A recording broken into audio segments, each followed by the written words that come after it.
chicos, bien, vamos a comenzar con la clase del día de hoy. Vamos a revisar como parte de ciencias básicas el capítulo de oftalmología. Ya vamos a comenzar con la parte de embriología, luego vamos a ver parte de anatomía y también la parte de fisiología, ¿ya? De este órgano sensorial que es el ojo. Bien, vamos a comenzar entonces con embriología, ¿ya? Recuerden que más o menos al día 22, ¿ya? del embrión se va a empezar a formar del prosencéfalo una estructura conocida con el nombre de surco óptico. ¿Bien? Ahí se delimita un surco óptico que es, digamos, el primordio del globo ocular. Y ya acá podemos distinguir ciertas, ¿no es cierto?, estructuras que van a dar origen a la órbita, como es el mesodermo, esto de acá por fuera, que es el ectodermo superficial, y esto por dentro, que es el neuroectodermo, ¿no?, que son de donde va a derivar, ¿no es cierto?, las estructuras del globo ocular, ¿ya? Más o menos a la quinta semana ya podemos ver acá, ¿no es cierto?, a la quinta semana una estructura ya típica del globo ocular en la cual vemos un proceso de invaginación, ¿ya? Se da un proceso de invaginación, entonces ya acá vamos a tener las famosas vesículas ópticas, porque hay un proceso de invaginación, ¿ya? Y esto que estás viendo, que es el ectodermo superficial, que está yendo hacia adentro, es lo que se va a convertir más adelante, miren, en cristalino. Y es algo que siempre les preguntan, ¿no? ¿De dónde deriva el cristalino? El cristalino deriva del ectodermo superficial, chicos, ¿ya? Del ectodermo superficial. Muy bien, en cambio la retina, el nervio óptico, deriva del neuroectodermo, ¿ya? Y los músculos extraoculares derivan del mesodermo. Entonces ya lo vamos a ver, pero quiero que veas acá la configuración, ¿ya? Esta es ya la configuración casi como la órbita que la conocemos, ¿no? Con una estructura externa, una estructura interna, el humor vítreo, la cámara anterior, cámara posterior, etcétera. Miren, más o menos a las 8 semanas. Hay genes que participan, como por ejemplo el gen homeobox, el gen PAC6, que participa en la formación del globo ocular, ¿ya?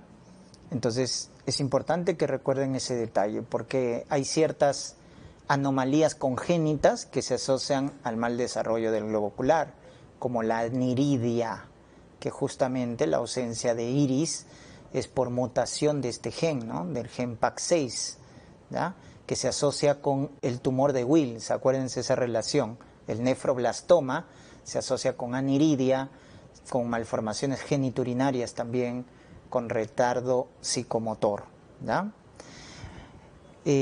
También podemos mencionar entonces los derivados de cada componente del globo ocular. Entonces del neuroectodermo deriva la retina, acuérdense, deriva el nervio óptico, segundo par craneal, deriva lo que viene a ser, ¿no es cierto?, un detalle, los músculos del iris.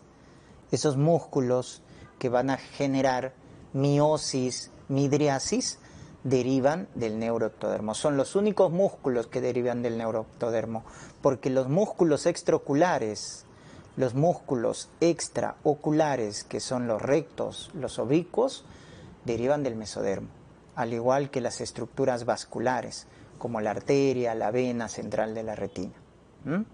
Del ectodermo superficial les dije que deriva el cristalino, acuérdense, el cristalino también del ectodermo superficial deriva el epitelio corneal, que es la primera capa de la córnea, ¿no? En cambio, la esclera deriva de la cresta neural, ¿ya? El estroma o el endotelio de la córnea o endotelio, que son las capas más profundas de la córnea, derivan de la cresta neural, ¿ya? Entonces tengan en cuenta esos derivados, ¿ya? Pasamos a la órbita. La órbita, chicos, está formado por 7 huesos, ¿correcto? 7 huesos. Entonces, ¿cuáles son esos huesos? Vamos a describirlo. Tenemos por acá al hueso frontal, ¿verdad? Hueso frontal, al hueso cigomático, al cigomático o malar que forma la pared lateral del ojo. El techo, el hueso frontal, el piso, el hueso maxilar. Ahí está el piso, el hueso maxilar. Y también la cara interna por el hueso lagrimal o también conocido con el nombre de unguis o hueso lagrimal, ¿correcto? También tenemos por acá, vamos a colocarlo de otro color, tenemos el hueso, ¿no es cierto?, etmoidal. El hueso etmoidal, ¿no es cierto?, que tiene la lámina cribosa, ¿no es cierto? Y también tenemos acá el hueso que tiene forma de murciélagos con sus alas menores, mayores, que es el esfenoides, ¿no?, que también tiene la silla turca, donde asienta la glándula hipófisis, ¿no? Muy bien. Y el último hueso es este de acá, que es el hueso palatino. Los palatinos también forman parte de la órbita. Entonces ahí están los 7 huesos que forman la órbita, ¿ya?, que tienen que acordarse, porque les pueden preguntar. Muy bien. Otro detalle que tienen que acordarse es que ustedes ven por acá agujeritos, ¿verdad? Agujeros, ¿ya? Entonces están viendo ahí un agujero en la parte superior, ¿no?, que es el agujero óptico. El agujero óptico. El agujero óptico por donde justamente pasa el nervio óptico y la arteria oftálmica. ¿Ya, chicos? Nervio óptico y arteria oftálmica, ¿ya? Luego tenemos por acá la hendidura esfenoidal. Superior, ¿no? Hendidura esfenoidal. Porque hay otra hendidura esfenoidal inferior, que es la que están viendo ahí, que es también conocida con el nombre hendidura esfenomaxilar, porque está en el piso, ¿no?, o más inferior. Entonces, en la hendidura esfenoidal superior, recuerden que es importante esta hendidura esfenoidal superior, porque por ahí pasan los pares craneales que dan inervación a los músculos extraoculares, como es el tercer par, motor ocular común, el cuarto par, patético troclear, y el sexto par, que es el motor ocular externo. Y también el quinto uno, ¿ya?, trigémino, su primera rama, que es el nervio oftálmico, ¿ya? Entonces, esos pares craneales pasan por la hendidura esfenoidal superior. Y la vena oftálmica también, la vena oftálmica superior pasa por ahí. En cambio, por la hendidura esfenomaxilar pasa la vena oftálmica inferior y también pasa por ahí, ¿no?, lo que viene a ser la vena infraorbitaria, ¿no? Los vasos infraorbitarios pasan por ahí. Muy bien, entonces eso es importante que reconozcan de la pared ósea, ¿ya?, porque en clínica les va a ayudar a recordar las fracturas, ¿no? Entonces, por ejemplo, la fractura más frecuente, les comento, de la órbita es el piso, o sea, acá, el piso de la órbita, sobre todo por compromiso del maxilar. Entonces, fractura del piso de la órbita que da enoftalmos, que da diplopia, que da parálisis de la mirada en el plano vertical, ¿ya? Miren cómo podemos ver viendo esto, ¿no?, la parte clínica, ¿ya? O también tenemos la fractura de la pared medial o pared interna, ¿no?, en esa zona, ¿ya? ¿Por qué? Porque la pared externa es más dura, chicos. La pared externa o lateral es muy dura, es muy rara su fractura, salvo sea pues un trauma de alta energía, un politraumatizado, etcétera, ¿no? Los más frecuentes es a la cabeza, piso de órbita y pared medial. Ya está. Y luego tenemos acá el borde palpebral, los anexos. Para acá sí quiero que me acompañen al CD Croma para poder explicarles, ¿sí? Vamos. Ya.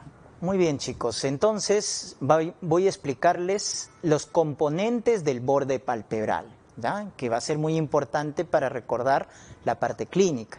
Entonces quiero que sepan acá, miren que tienen acá el borde palpebral, donde pueden ver acá el folículo piloso, ¿no es cierto?, la pestaña, ¿ya? Entonces, en este folículo piloso yo quiero que vean que hay unas glandulitas que son importantes para la parte clínica que les decía. Miren, esta glándula que está de color amarillo pegada al folículo piloso es la glándula, ¿no es cierto?, conocido con el nombre de glándula, ¿no?, de la glándula de Sayce, que es una glándula sebácea, ¿correcto? Y también tenemos una glándula sebácea, pero ya no en la parte externa, como es la glándula de Sayce, sino en la parte interna, que es esto de acá, que es la glándula de meibomio. ¿Estamos? Glándula de meibomio. Y por acá ustedes tienen de verdecito, también en la parte externa, la glándula de Moll, ¿correcto? La glándula de Moll. Entonces yo quiero que se acuerden eso, chicos, que hay dos glándulas externas y una glándula interna, ¿correcto? Las glándulas externas, entonces, ¿cuáles son? Repito, Sayce, que es sebácea, y Moll, que es sudorípara. En cambio, la interna es esta de acá, que está en la parte interna del borde palpebral, ¿no es cierto?, que es la glándula de meibomio, ¿ya? O sea, acuérdense que les he nombrado glándulas sebáceas y sudoríparas, ¿ah? Sayce afuera, meibomio adentro. Ambas son glándulas sebáceas. En cambio, Moll es glándula sudorípara y está en el borde palpebral. ¿Estamos? Muy bien. ¿Hay otras glándulas? Por supuesto que hay otras glándulas. Hay, por ejemplo, acá otras glándulas sudoríparas, como pueden ver acá. Hay otras glándulas que derivan del sistema lagrimal, como por ejemplo la glándula de Krauss, que es la de acá, glándula de Krauss, o glándula de Wolfram, que son glándulas lagrimales accesorias, ¿correcto? O sea, forman la capa acuosa de las lágrimas, junto con la glándula lagrimal principal. Y acá también tienen estos de acá, que son las glándulas llamadas de Glovet, o células caliciformes. Glándulas de Glovet o células caliciformes. ¿Ya, chicos? Muy bien. Entonces, esas glandulitas es importante porque se pueden inflamar, se pueden alterar y ya lo vamos a ver en la parte clínica. Otra cosa que quiero que recuerden son los músculos, ¿ya? Entonces tenemos por acá, miren, dos músculos en el párpado que sirven para abrir el ojo, porque elevan el párpado, ¿ya? Que viene a ser el músculo elevador del párpado, que está de color verde, elevador del párpado superior, que tiene inervación parasimpática. ¿Quién lo inerva? El tercer par craneal. En cambio, este de rojito, ¿no es cierto?, que está más abajo, es el músculo de Müller. Y también ayuda a elevar el párpado, chicos. Pero la diferencia es que Müller tiene inervación simpática. Esa es la diferencia. O sea, doctor, que tanto el simpático como el parasimpático elevan el párpado. Sí, elevan el párpado superior. El parasimpático a través del elevador del párpado, inervado por el tercer par, y el músculo de Müller, que tiene inervación simpática, ¿ya? Por eso tú te acordarás del síndrome de Horner, que es lesión de la cadena simpática por un tumor o un cáncer de pulmón, llamado tumor de Pancoas. Ese cáncer de pulmón en el vértice del pulmón que lesiona la cadena simpática, te va a producir, ¿qué cosa? Ptosis palpebral. Se cae el párpado. ¿Por qué? Porque estás lesionando al simpático. Y al lesionar al simpático, estás alterando al músculo de Müller. Y por eso el párpado se cae. Ptosis palpebral por lesión del simpático. Síndrome de Horner. O también tú te puedes acordar del otro síndrome, que es la mononeuropatía diabética del tercer par. El tercer par se puede lesionar por diabetes, por hipertensión. Y esa mononeuropatía del tercer par también te da ptosis. Lesión del tercer par, ptosis palpebral. ¿Pero por qué? Porque hemos alterado al músculo elevador del párpado, que tiene inervación parasimpática. ¿Se dan cuenta? O sea, la lesión parasimpática o simpática te puede dar ptosis palpebral. ¿Estamos? Muy bien. Y acuérdense el otro músculo, que es este de acá, el músculo que está de rojito, que es el orbicular del ojo. El orbicular es inervado por el facial, el séptimo par craneal. Por eso, cuando hay una parálisis facial, ¿qué no puede hacer el paciente? Cerrar el ojo. Yo le pido que cierre el ojo y no lo puede hacer. Y se deja ver la esclera, que es la parte blanca del ojo. ¿Cómo se llama ese signo, chicos? Signo de Bell. El signo de Bell nos habla de una parálisis facial periférica, ¿no? Ya está, por alteración del orbicular del ojo, que es el encargado de, en este caso, cerrar el ojo. Ya está, entonces acuérdense quién cierra y quién abre, ¿ah? Muy bien. Y para terminar, les quiero hacer recordar la patología del borde palpebral, ¿correcto? Cuando se inflama el borde palpebral se llama blefaritis, blefaritis. También se pueden inflamar las glándulas, chicos. Estas glándulas que hemos mencionado, ¿verdad? La glándula de Sayce, la glándula de Moll, la glándula de Meibomius, ¿ya? Se pueden infectar por Staphylococcus aureus y eso se llama orzuelo. El orzuelo es un cuadro agudo, doloroso, por infección de las glándulas. El agente más frecuente es Staphylococcus aureus.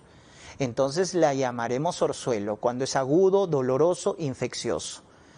Y hay dos tipos, entonces ya te puedes acordar que el orzuelo externo es por infección de la glándula de Sayce o la glándula de Moll. Pero también hay un orzuelo interno, que es cuando se infecta la glándula de Meibomius. ¿Se dan cuenta? Ya está. También hay un cuadro crónico que es indoloro, por eso aparece como un nódulo indoloro, porque es un granuloma. ¿De quién? De la glándula de Meibomius. Acá sí se afecta la glándula sebácea únicamente, la glándula sebácea interna, que es la glándula de Meibomius. Y se conoce con el nombre de chalación. Ya no te puedes confundir. Orzuelo, agudo, doloroso, infeccioso. El chalación, indoloro, crónico, granuloma. ¿De quién? De la glándula de Meibomius. Muy bien, volvemos al otro set para continuar con la clase. Bien, chicos, entonces vamos a continuar. Ahora vamos a ver lo que viene a ser el sistema de drenaje lagrimal.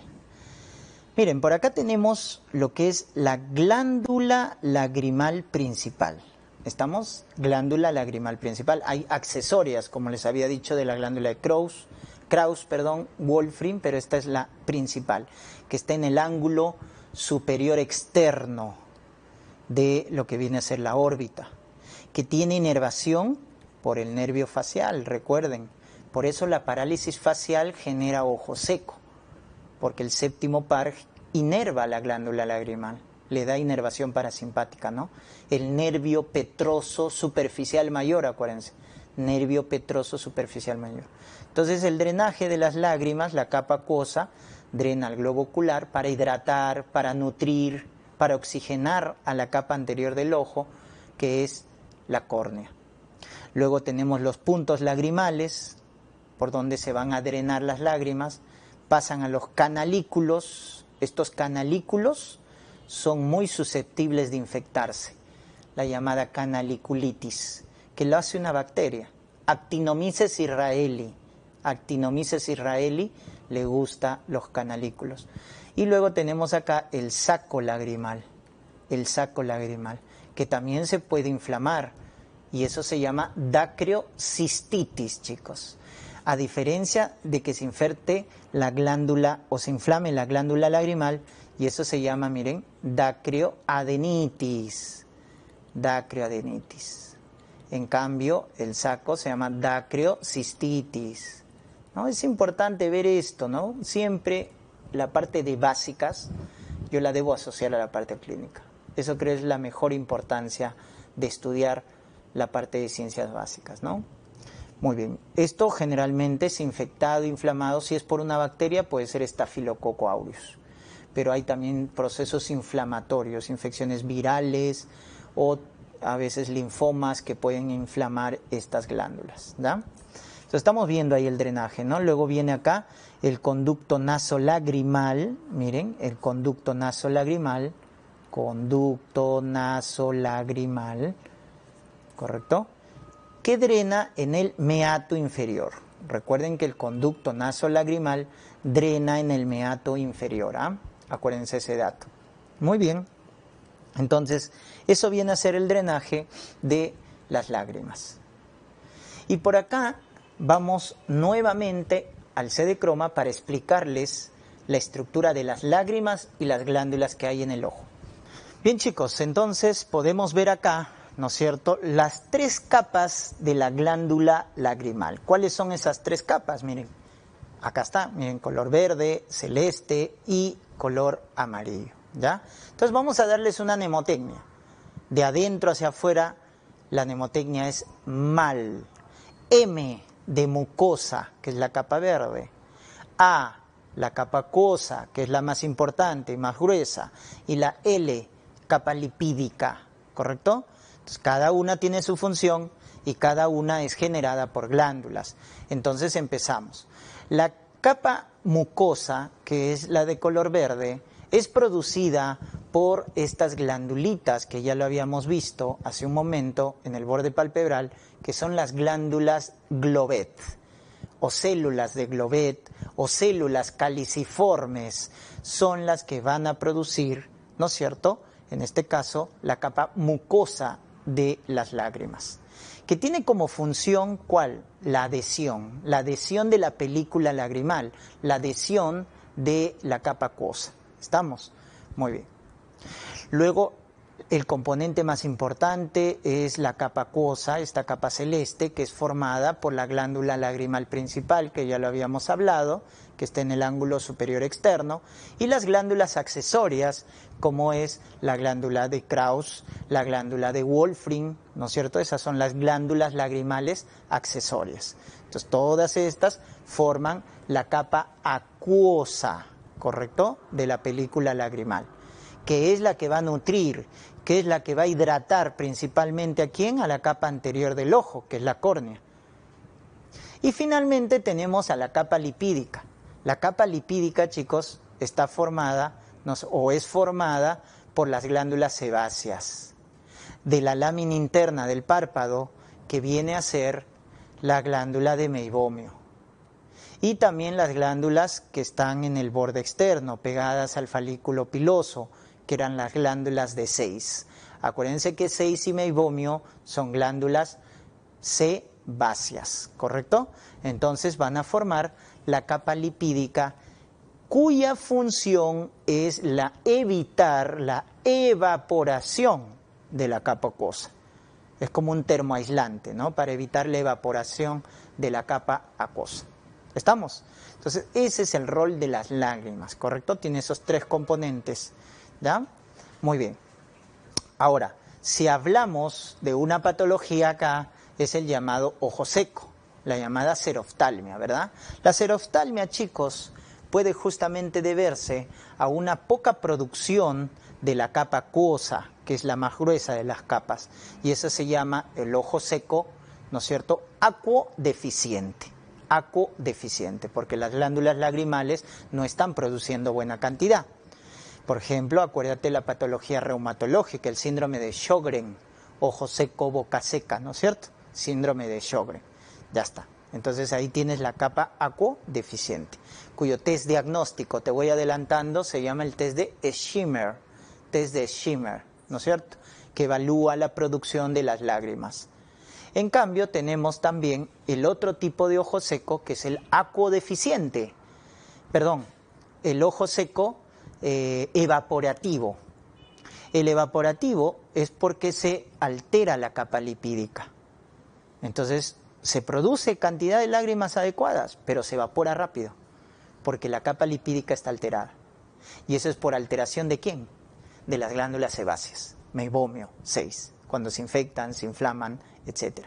O el déficit de vitamina A, ¿no? Acuérdense, las manchas de Vitot, también el ojo seco, las manchas de Vitot, ceguera nocturna, que es típico del déficit de vitamina A, ¿correcto? Ya, chicos. Entonces, eso acuérdense. Volvemos ahora a nuestro set para continuar con la clase. Muy bien, chicos. Entonces, ahora vamos a seguir explicando la parte de la inervación de los músculos extraoculares y su función. Yo quiero acá que se recuerden entonces, miren, que acá tenemos al tercer par craneal, ¿ya? De rojito, miren. Tercer par craneal, que es el motor ocular externo. Este motor ocular externo inerva a la mayor cantidad de los músculos extraoculares, ¿ya? Y ustedes lo tienen que aprender por defecto. ¿Cómo por defecto, doctor? Es que el tercero inerva a todos, excepto a dos. ¿Cuáles son esos dos? El oblicuo superior y el recto externo. Porque ellos dos, en este caso, son inervados. En el caso del oblicuo superior, este es el oblicuo superior, miren quién lo inerva, el cuarto par craneal, el llamado patético o troclear, ¿verdad? Inerva el oblicuo superior u oblicuo mayor. Y el sexto par craneal llamado motor ocular externo, ¿a quién va a inervar? Al motor ocular externo, o lateral si quieres llamarlo. Ya está. Todos los demás son inervados por el tercero. El recto superior, como estás viendo acá, el recto superior, el recto inferior, el recto interno o recto medial y el oblicuo inferior u oblicuo menor. Todos los demás, ¿se dan cuenta? Por eso tú te tienes que acordar del cuarto y el sexto, ¿ya? Y los demás son inervados por el tercero. El tercero también incluye, acuérdate, al elevador del párpado superior. Por eso la clínica de la lesión del tercero es caída del párpado, que se conoce con el nombre de ptosis palpebral. ¿Estamos?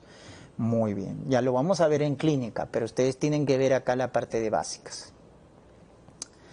Muy bien. Continuamos entonces.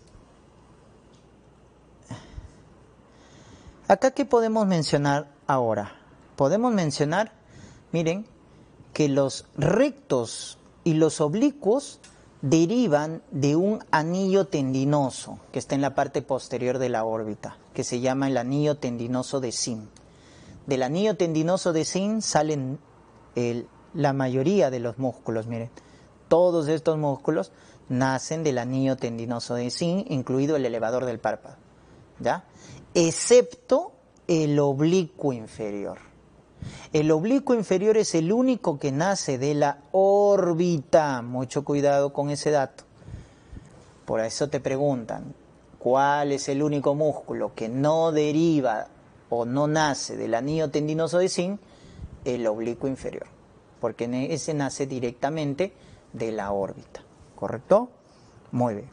Vamos a su función. ¿Cuál es la función de los músculos extraoculares? Para esto nuevamente nos vamos al C de croma para tener mayor espacio para explicar. Muy bien, chicos, entonces vamos a explicar la función que tienen los músculos extraoculares, ¿ya? Entonces yo quiero que vean la posición de los ojos. Acá tienen, miren, la aducción. ¿Qué es la aducción? Cuando el ojo se va hacia la parte interna, hacia la parte medial. Fácil, ¿quién hace esto? Esto lo hace el recto interno o recto medial, la aducción. En cambio, la abducción, ojo hacia afuera, ¿quién lo hace? El recto externo o recto lateral. Hasta ahí no hay mucha dificultad. Lo mismo para la supraducción o la infraducción. ¿Quién manda el ojo hacia arriba? El recto superior. ¿Quién manda el ojo hacia abajo? El recto inferior. Entonces, si te has dado cuenta, la función de los rectos es de acuerdo a su nombre. Recto externo, recto interno, recto superior, recto inferior. Pero hay movimientos complejos como estos de acá. La intorsión, o también llamada incicloducción, que ya es un movimiento conjugado, y la extorsión o excicloducción, ¿ya? O intorsión y extorsión. Entonces yo quiero que se acuerden acá que estos movimientos conjugados es lo que hacen los oblicuos. Y el oblicuo, en este caso, el oblicuo superior, ¿correcto? ¿Y quién lo ayuda? El recto superior, hacen la intorsión. Entonces acuérdate que la intorsión, que va a ser una mirada hacia abajo y hacia adentro, ¿ya? Hacia abajo y hacia adentro, lo hace el oblicuo superior. Pues la llamada mirada del patético, ¿no? El patético no te mira de frente, te mira hacia abajo, ¿ya? Entonces la intorsión, oblicuo superior, y lo ayuda el recto superior. La extorsión por el contrario, es el oblicuo inferior, ¿no es cierto? Oblicuo inferior. Extorsión, acuérdate. Extorsión abajo, inferior. ¿Ya? Oblicuo inferior. ¿Y quién lo ayuda? El recto inferior. Hace este movimiento conocido con el nombre de extorsión. ¿Ya, chicos? Entonces eso es muy importante que ustedes reconozcan, ¿no es cierto?, quién hace dicho movimiento, ¿no? ¿Por qué? Porque si te dicen paciente que no puede aducir el ojo, entonces ¿quién se ha lesionado, no? Ha hecho un traumatismo y no puede aducir el ojo. Ah, se ha lesionado el recto interno, pues, o recto medial. O no puede abducir, no puede sacar el ojo, ¿no? El ojo está hacia adentro, no puede sacarlo hacia afuera. Entonces se ha lesionado el recto externo o recto lateral, ¿ya?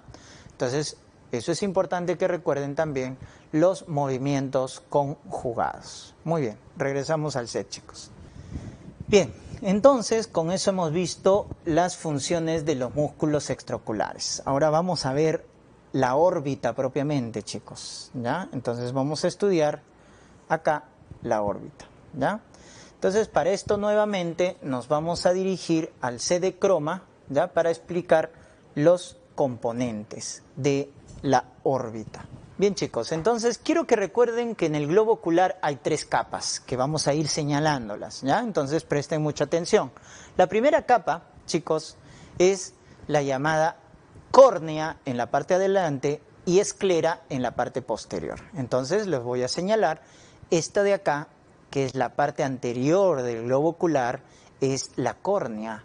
Es nuestro primer lente también, ¿no? Por donde van a ingresar los rayos luminosos. ¿Estamos? Entonces, este primer lente o esta capa que está en la parte anterior del ojo, esto de acá, miren la que está más superficial, es la córnea, que tiene 5 capas. Ya lo vamos a ver. Por el contrario, la capa externa, pero que está en la parte posterior, es lo que continúa de la córnea. Miren, acá continúa la córnea y se va hacia atrás, ¿no es cierto? Se va hacia atrás. Entonces eso que está de color plomo viene a ser la esclera, que forma los 5/6 posteriores del globo ocular. Entonces, cuando tú te refieras a la capa externa, vas a ver que hay una parte anterior, que es la córnea, y una parte posterior, que era la esclera. Ahora, chicos, vamos a la capa media. La capa media del globo ocular se llama uvea, ¿correcto? Uvea, pero hay 3 partes, la uvea anterior, la uvea media y la uvea posterior. Entonces comenzamos con la uvea anterior.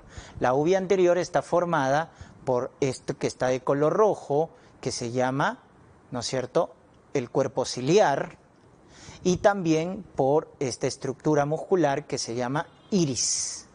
Iris y cuerpo ciliar forman la uvea anterior.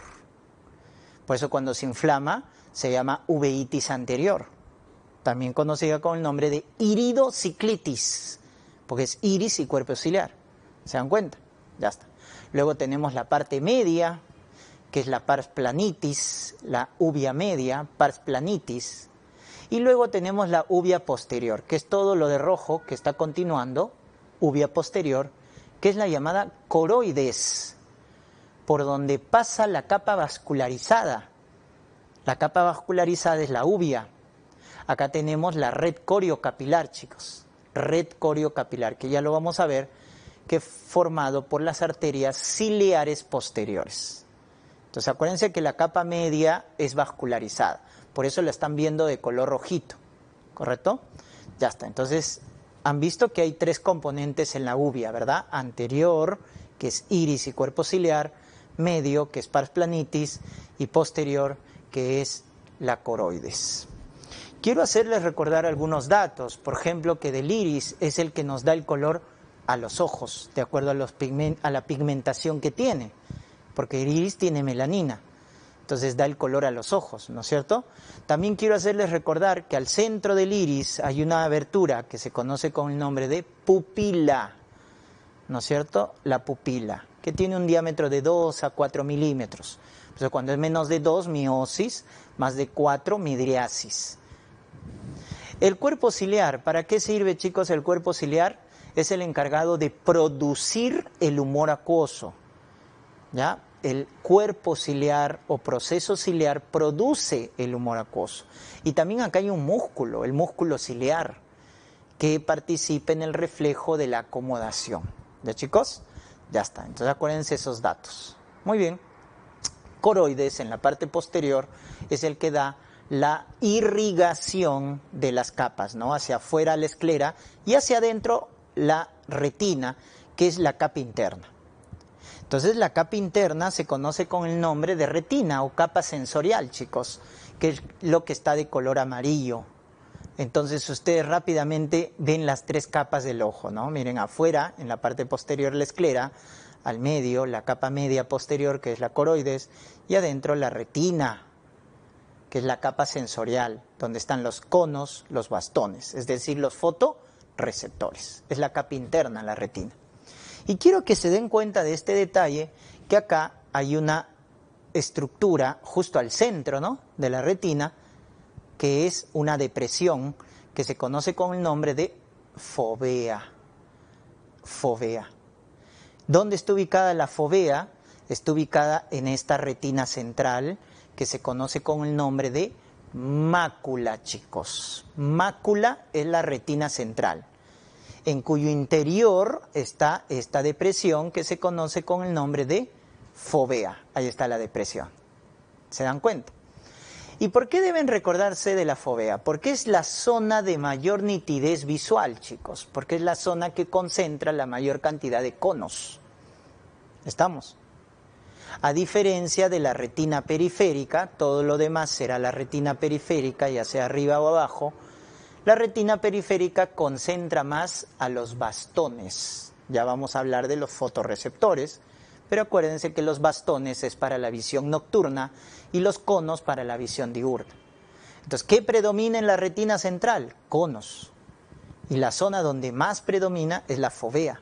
Por eso es nuestro punto de mayor nitidez visual. Y luego la retina periférica, donde predominan los bastones.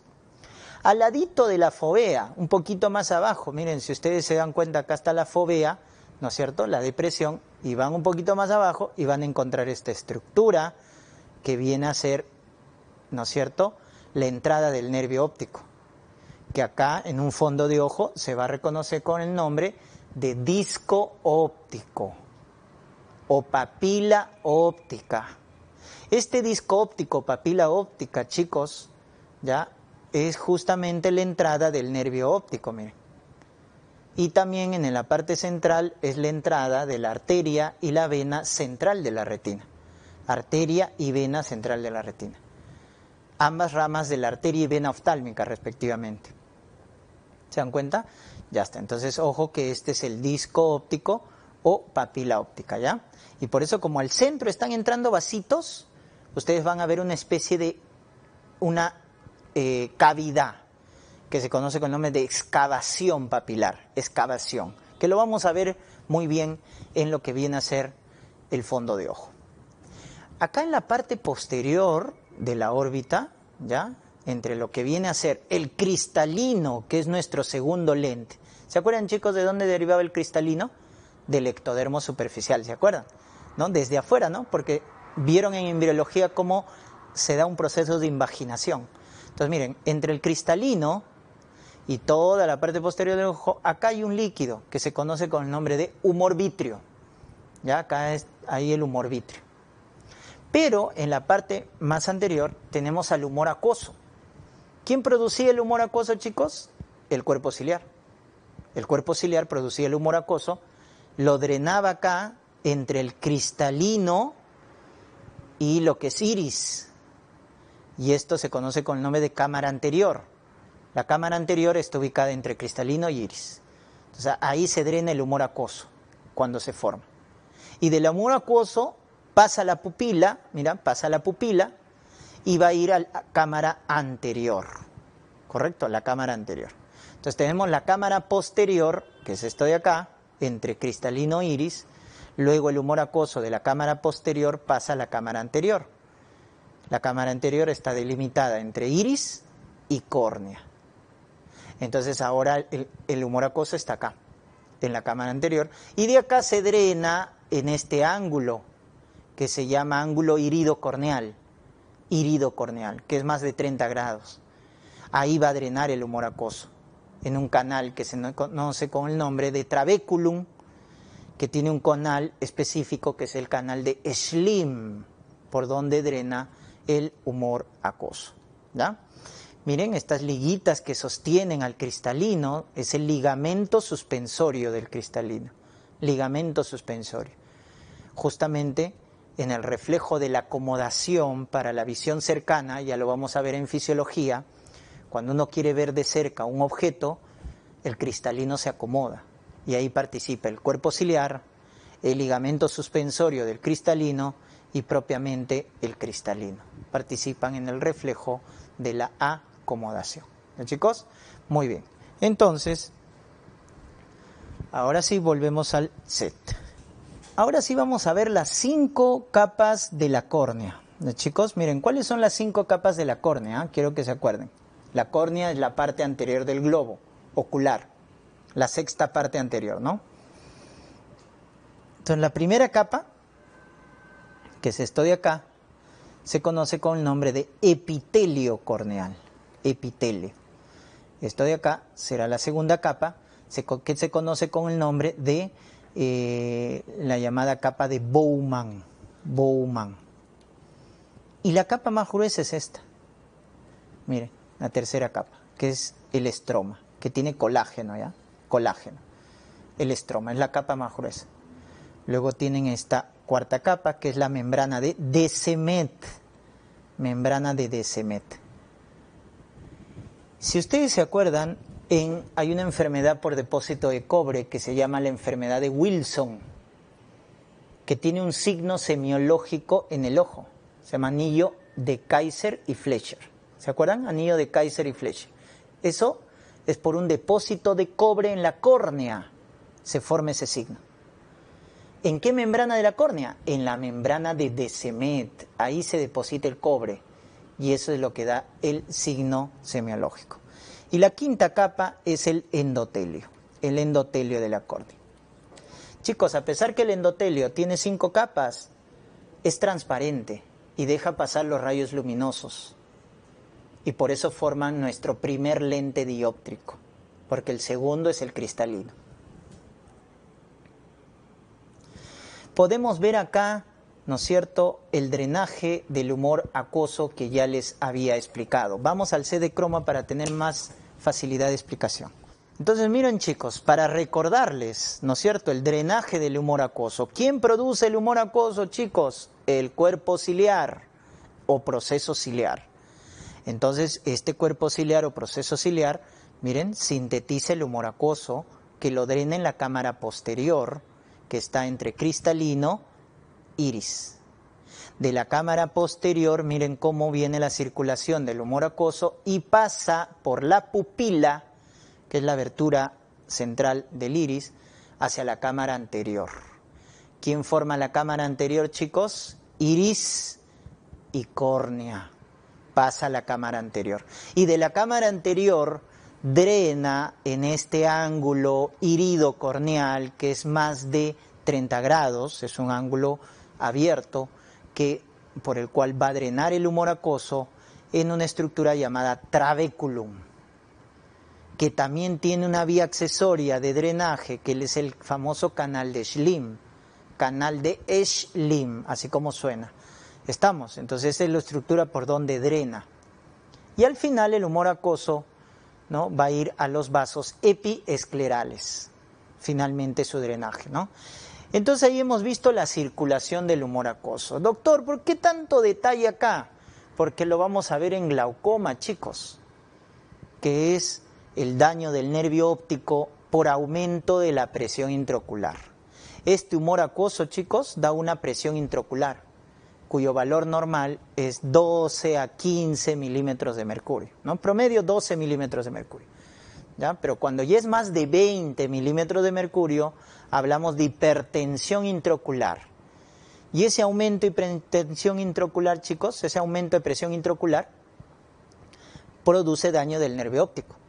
Y eso es lo que se conoce con el nombre de glaucoma, ¿ya? De glaucoma. Habrá un glaucoma de ángulo abierto y uno de ángulo cerrado. Lo vamos a ver ya en clínica. Porque el de ángulo abierto se caracteriza porque el ángulo irido-corneal es más de 30 grados. Sin embargo, no se drena el humor acuoso, porque hay un bloqueo funcional, chicos.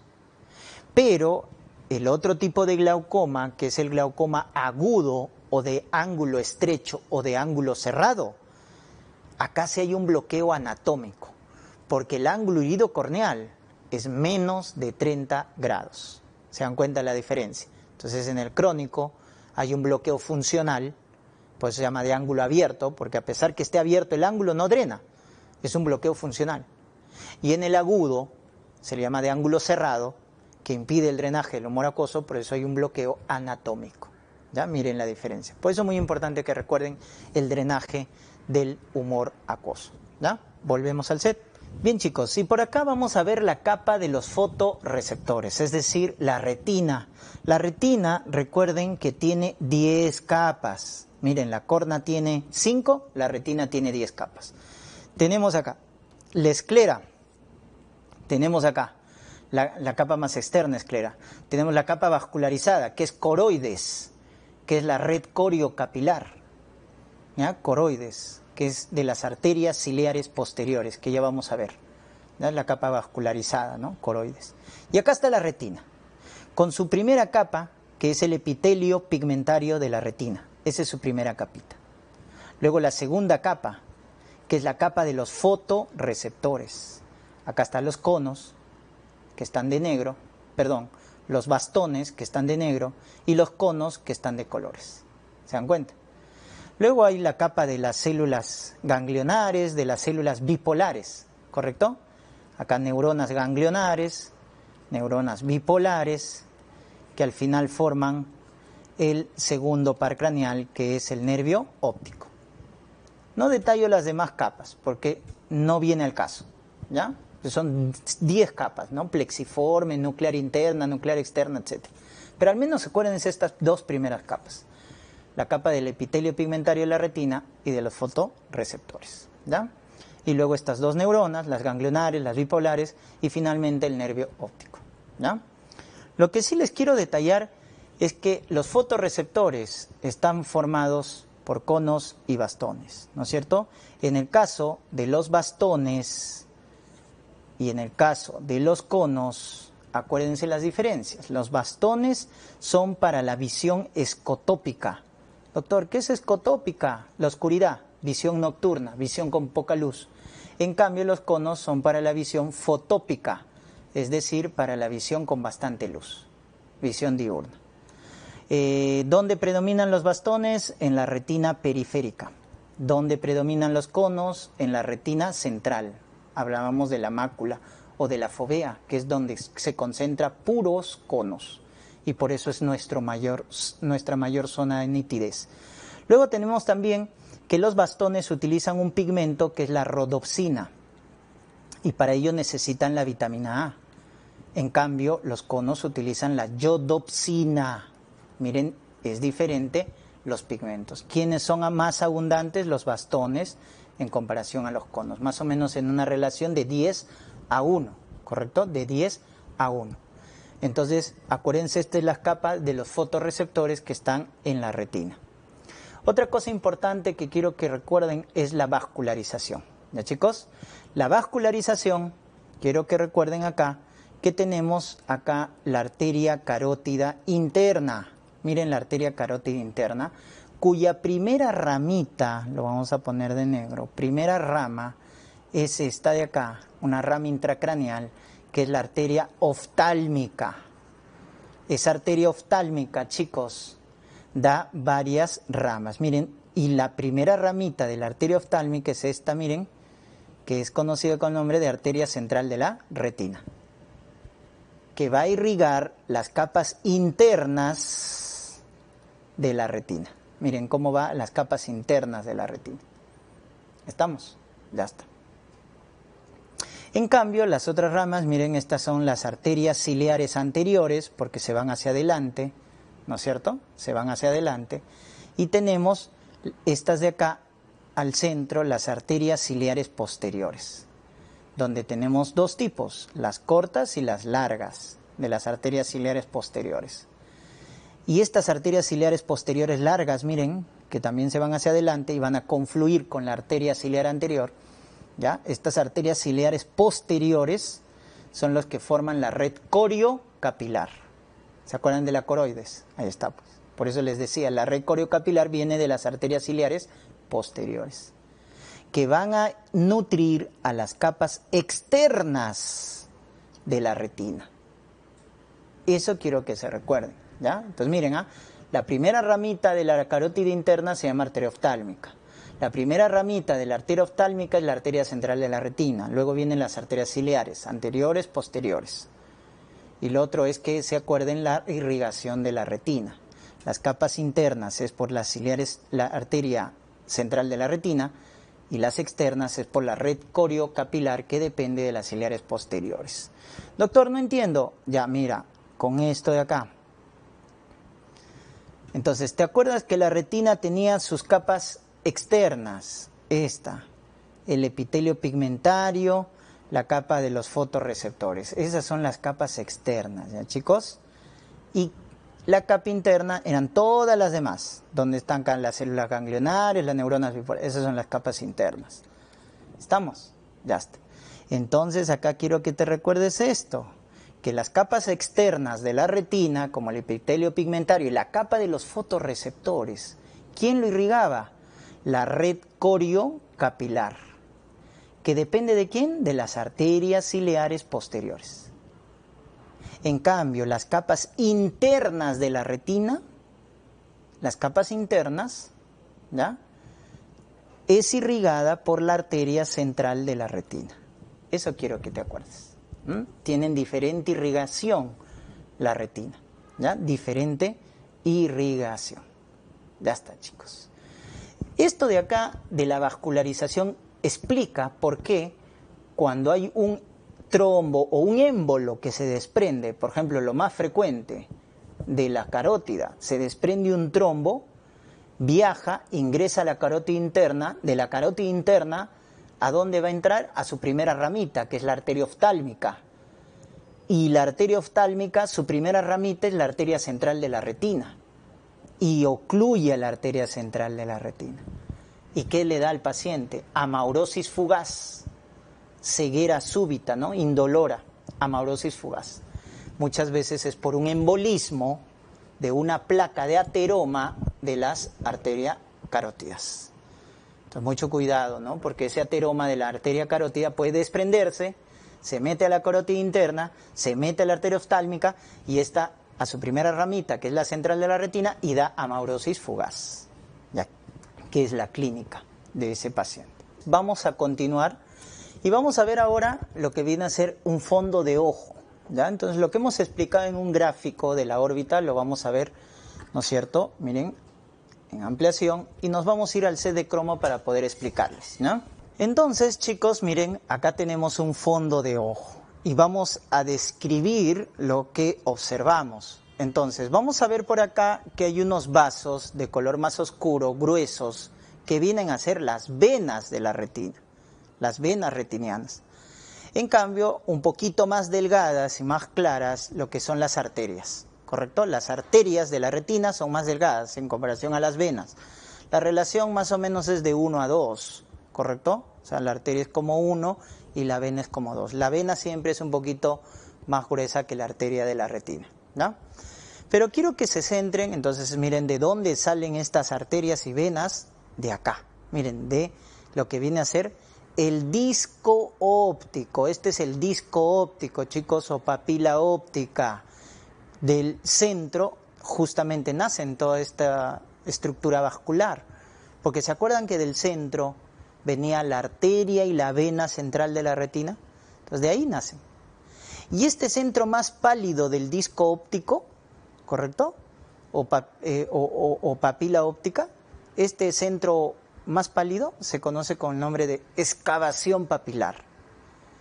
Y lo que quiero que recuerden es que esta excavación papilar es normalmente menos del 30% o menos de un tercio del total del disco óptico. Entonces, siempre que ustedes vean el disco óptico o papila, el centro pálido debe ser menos de 1/3 o menos del 30%.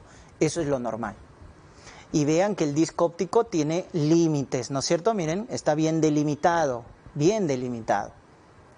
Si nos movemos un poco al costado, vamos a encontrar esta estructura, miren, bien vascularizada, que se conoce con el nombre de mácula, chicos. Esta es la mácula o la retina central, que al centro tenemos una depresión. En este caso no lo vemos porque es un plano frontal, no es lateral como el gráfico anterior. Y este centro, que viene a ser la fovea, es nuestro mayor punto de nitidez visual porque concentra la mayor cantidad de conos. ¿Se acuerdan? Entonces miren cómo acá veo la mácula, ¿no? La mácula, que es la retina central, y por acá veo la papila o disco óptico. Ya está. Entonces al menos es lo que debemos recordar, ¿no? Todo lo demás es la retina periférica. Entonces yo quiero que vean ahora alteraciones. Algunas alteraciones para familiarizarnos con la clínica. Entonces, por ejemplo, acá vemos un fondo de ojo, en la retina está pálida, ¿no es cierto?, borrosa, no se deja ver el disco óptico, y veo estos puntos, ¿no?, estos puntos que se le conoce con el nombre de imagen en copos de nieve, y eso quiero que se acuerden, porque la imagen en copos de nieve es diagnóstico, chicos, de la llamada uveitis intermedia. Es la inflamación de la capa media, ¿no es cierto?, a nivel de la pars plana. Uveitis intermedia, imagen en copos de nieve. Ya está. Esto es una patología más o menos rara. Por ejemplo, se presenta en mujeres con esclerosis múltiple, la uveitis intermedia. Pero esto sí quisiera que se acuerden, porque esto sí es frecuente. Esta es la alteración que genera el glaucoma crónico, chicos. La muerte silenciosa del ojo. Miren cómo el disco óptico, miren, está ahí el disco óptico, pero ¿qué ven de alterado? Que el centro pálido, que es la llamada excavación papilar, ¿cuánto medía normalmente? Menos de 1/3 o menos del 30% del total del disco óptico.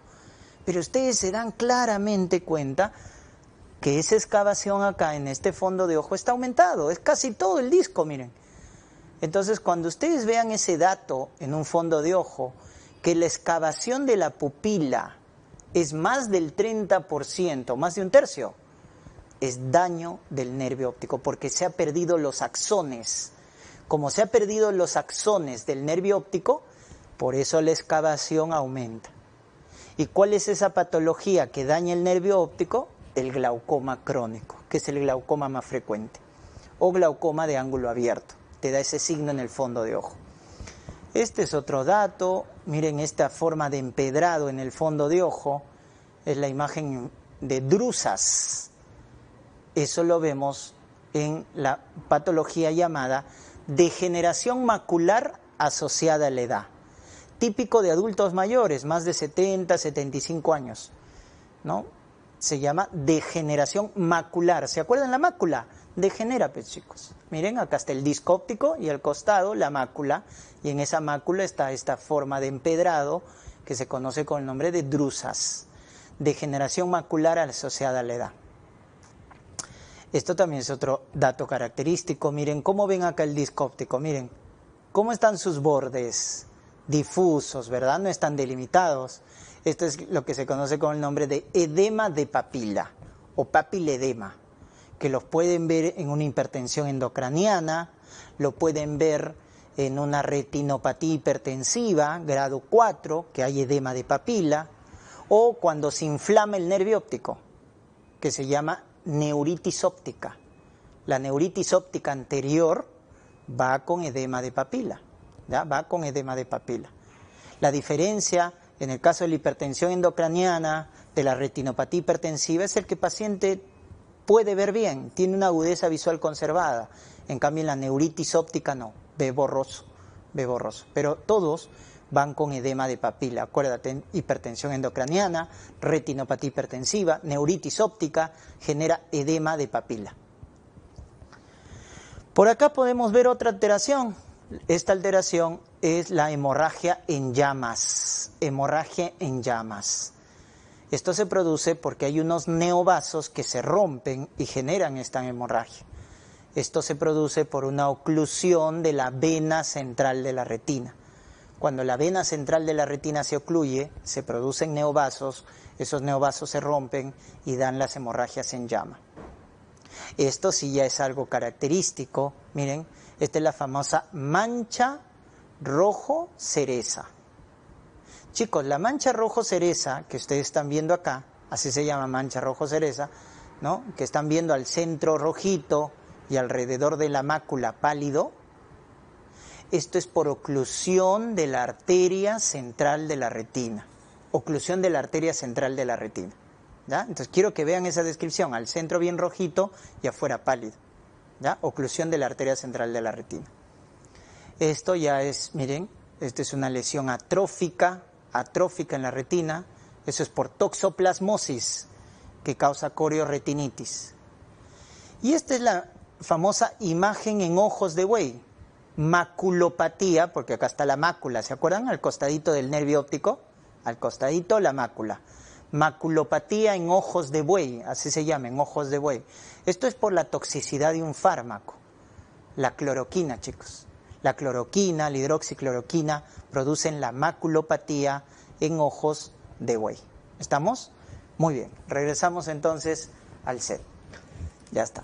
Entonces, miren, para que quede el concepto claro, esto de acá de la mancha de ojo, del ojo, de mancha rojo cereza, de la oclusión de la arteria central de la retina, si ustedes lo ven en un plano lateral, van a verlo así. ¿Se acuerdan que esta es la mácula, verdad? Entonces la mácula es la retina central y había una fovea, ¿verdad? Entonces yo quiero que vean esto de acá. Miren, esta es la retina, ¿correcto? Entonces esta es la mácula, la retina central, y al centro la depresión que es la fovea. Entonces yo te pregunto, estas capas que son las capas externas de la retina y estas son las capas internas de la retina, ¿no? Ya está, y esta es la fovea, pues, ¿no? Donde se concentran los conos. Te pregunto, ¿quién irrigaba las capas internas de la retina? La arteria central de la retina, ¿se acuerdan? Donde estaban las neuronas ganglionares, bipolares. Y esta es la red coriocapilar, las capas externas, donde estaba la capa de los fotorreceptores, el epitelio pigmentario de la retina, que dependía de las arterias ciliares posteriores. ¿Se acuerdan? De las arterias ciliares posteriores. Entonces, ¿qué es lo que pasa acá? Cuando se ocluye la arteria central de la retina, porque esa es la patología, oclusión de la arteria central de la retina, entonces esto se torna pálido, pues. Se torna pálido porque no hay vascularización. ¿Quién mantiene su vascularización? Esto de acá, por la red coriocapilar. Entonces esto va a estar rojito. Entonces si lo ves en un plano lateral lo ves así. Si lo ves en un plano frontal, como está acá, es esta expresión, pues al centro rojito, porque está conservado el flujo de la red coriocapilar, y a los costados, a la parte externa, pálido, porque se ha comprometido la arteria central de la retina, que es la que irriga las capas internas, que están al costado. ¿Se dan cuenta? Por eso da la mancha rojo cereza. Ya está. Y la vía óptica, acuérdense la vía óptica, ¿ya? Importante, este es el nervio óptico, segundo par craneal. Este es el quiasma óptico, muy importante, son donde se decusan las ramas nasales. Miren, esta es la rama temporal del nervio óptico, esta es la rama nasal. Igualito acá la rama nasal hacia adentro y la rama temporal. Miren cómo los que se cruzan son las ramas nasales. Las temporales se mantienen en su lado. Luego del quiasma viene esto de acá, que es el tracto óptico o cintilla óptica. Este es el cuerpo geniculado lateral,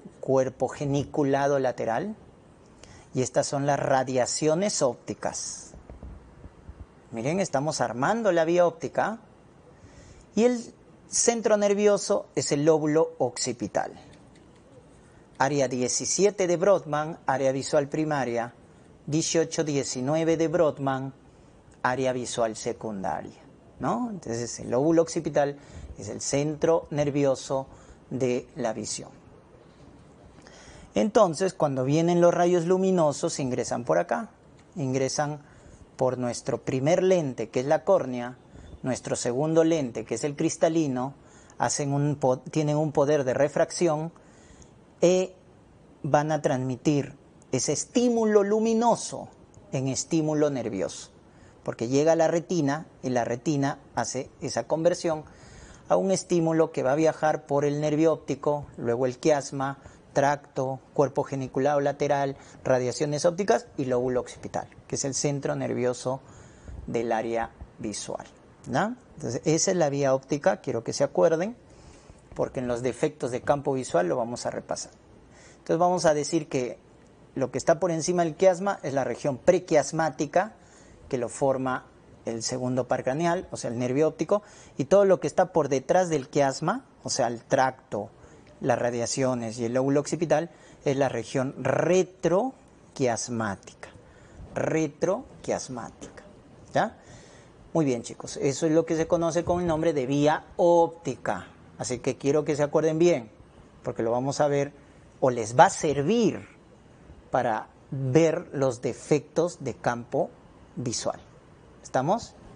Muy bien. Bien, chicos, vamos a continuar entonces con la clase de básicas del capítulo de oftalmología. Vamos a ver ahora algunos reflejos, ¿ya? Importantes. Entonces, hay que recordar que la pupila, ya recuerden, acá lo podemos ver, tiene un diámetro aproximado, les había mencionado, de 2 a 4 milímetros, ¿ya? En el caso de los niños puede llegar de 5 hasta 6 milímetros el diámetro de la pupila, ¿ya? Y esto cambia, ¿no es cierto? El diámetro de la pupila cambia en función de la contracción de ciertos músculos que hay en el iris. Ya les había comentado en embriología que estos músculos del iris derivan, ¿no?, del neuroectodermo. Ojo con ese dato. No derivan como la mayoría de los músculos del mesodermo, ¿no? Entonces vamos a recordar esos músculos. Uno de ellos es este de acá, que se conoce con el nombre de músculo ciliar, ¿correcto? Este es el músculo ciliar, o circular también, ¿no? Ciliar o circular. Y este de acá, que está en la periferia, es el músculo radial, ¿correcto? Ya está. Al músculo circular también le conocen como el músculo constrictor de la pupila, porque justamente este es el que disminuye el diámetro de la pupila y hace una miosis. Entonces le llaman constrictor de la pupila, al músculo circular, ¿no? Cuando se contrae. En cambio, el músculo radial, cuando se contrae, como están viendo, dilata la pupila. Entonces, hablamos de una midriasis por contracción del músculo radial, cuando es más de 4 milímetros, ¿no es cierto? Esto ustedes deben recordarlo porque el sistema nervioso automonómico regula el diámetro de la pupila. Entonces, ¿quién contrae al músculo circular? El músculo circular es inducido su contracción por el parasimpático. Es decir, el parasimpático, a través de su neurotransmisor, la acetilcolina, y a través de su receptor muscarínico, induce la miosis, porque la acetilcolina contrae al músculo circular.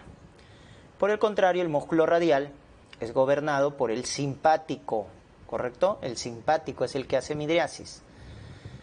A través de su neurotransmisor, la norepinefrina, y a través de su receptor que estimula la contracción, que son los receptores alfa adrenérgicos, porque el beta relaja, ¿no? Acuérdense, el alfa es el que contrae al músculo radial. De esa manera entonces tenemos la alteración, o en este caso los cambios a nivel del diámetro de la pupila. Y deben recordar también que la miosis se induce cuando tenemos bastante luz, o ya sea, ¿no es cierto?, para la visión cercana. O sea, cuando hay bastante luz o queremos ver algo de cerca, se induce la miosis. Por el contrario, cuando queremos ver algo que está muy lejos, a cierta distancia, ¿no es cierto?, o tenemos poca luz en el ambiente, inducimos la midriasis. Entonces, la visión lejana utiliza la midriasis para tener un mejor enfoque de la imagen. Igual entonces, esto es cuando hay bastante luz, esto cuando estamos en oscuridad.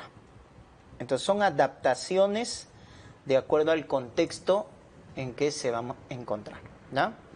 Ahora, lo hemos resumido de esa manera, pero obviamente hay todo un circuito neurológico para inducir la miosis y la midriasis, como vamos a ver en la siguiente diapositiva.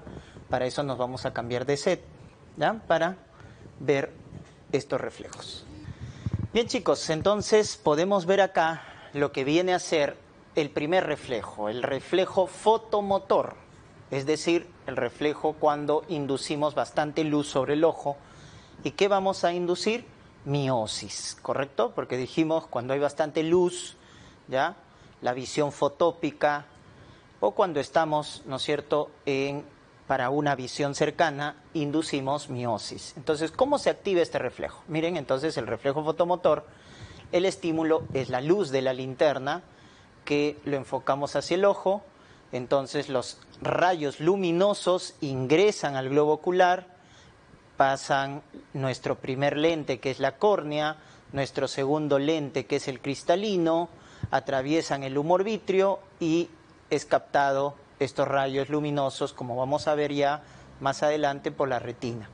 Y la retina lo convierte en un impulso nervioso, este estímulo de fotones.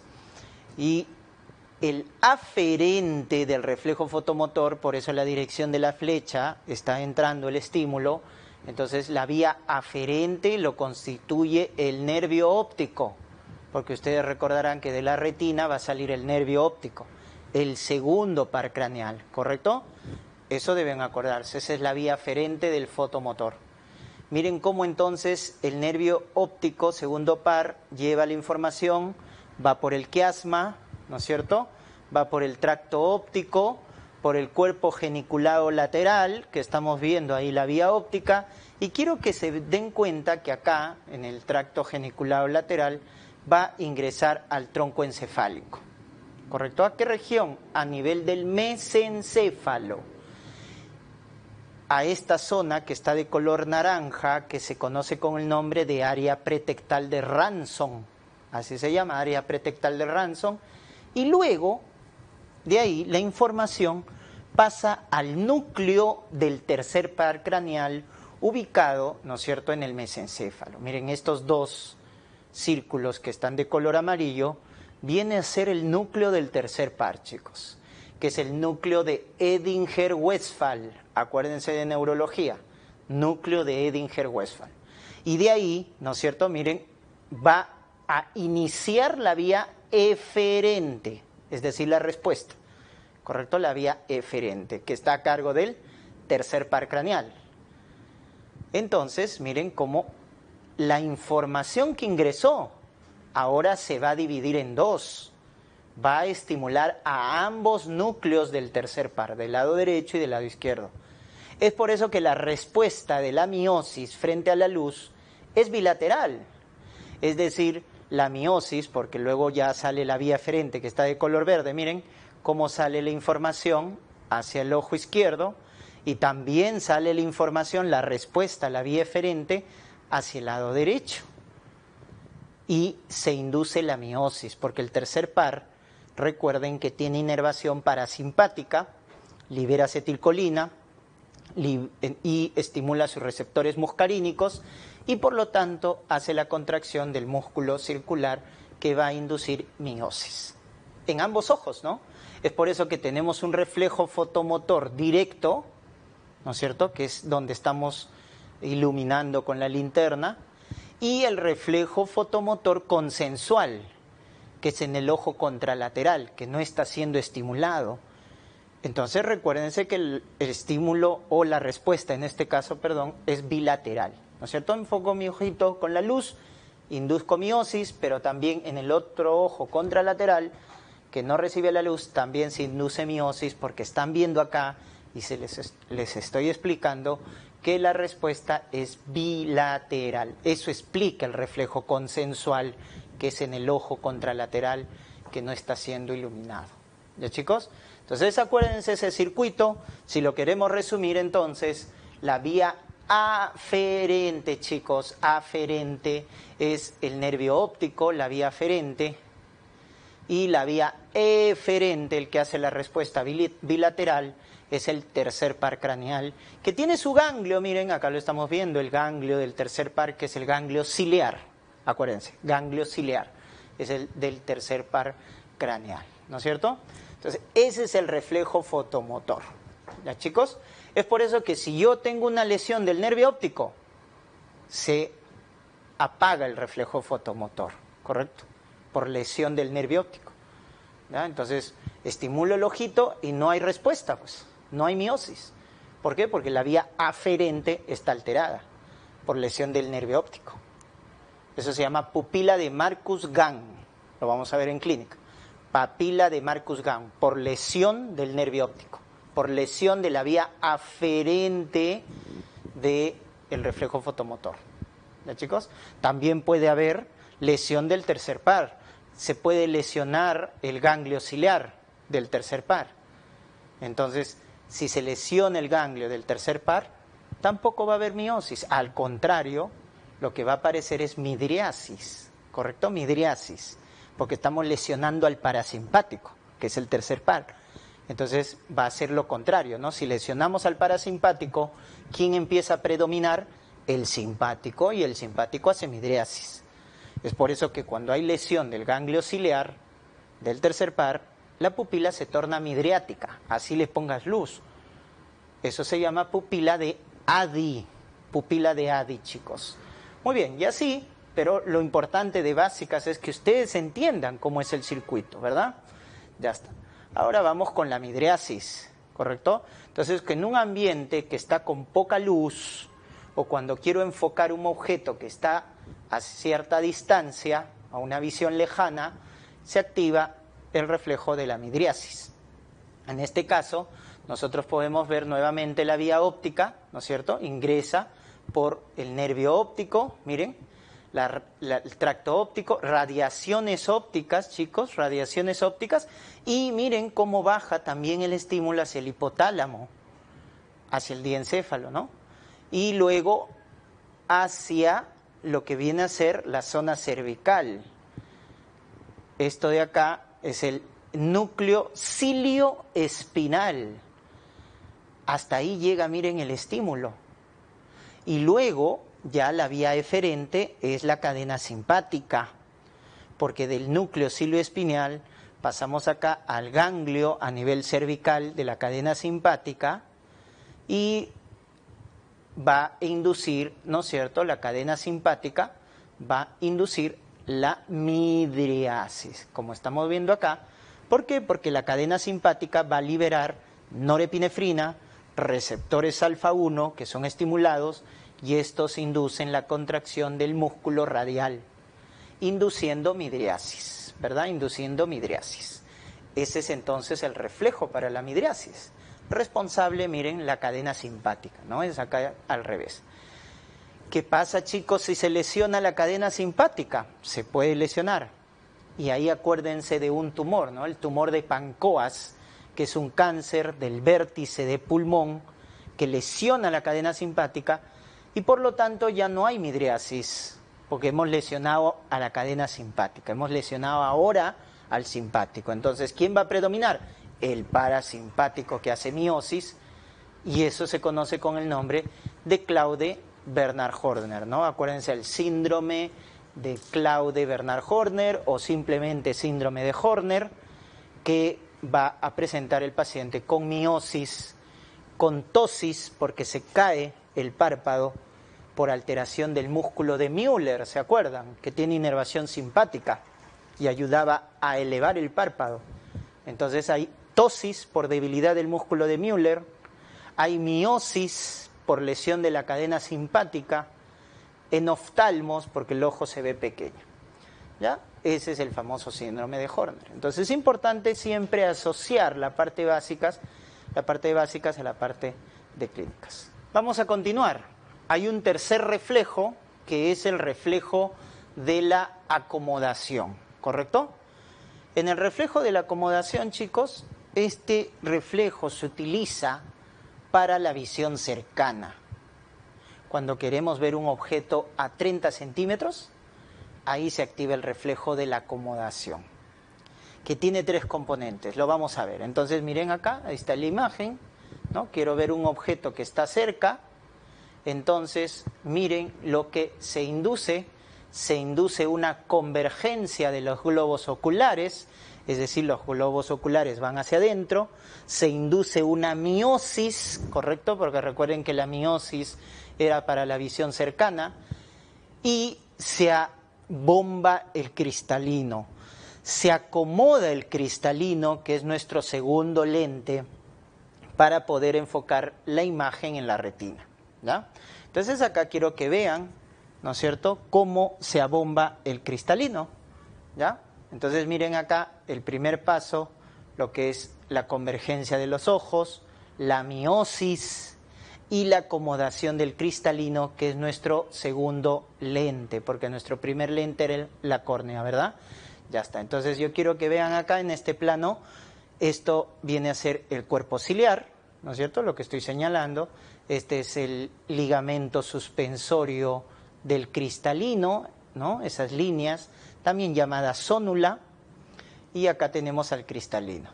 Miren, entonces cuando tenemos una visión de lejos, chicos, miren, el cristalino lo que va a hacer es aplanarse.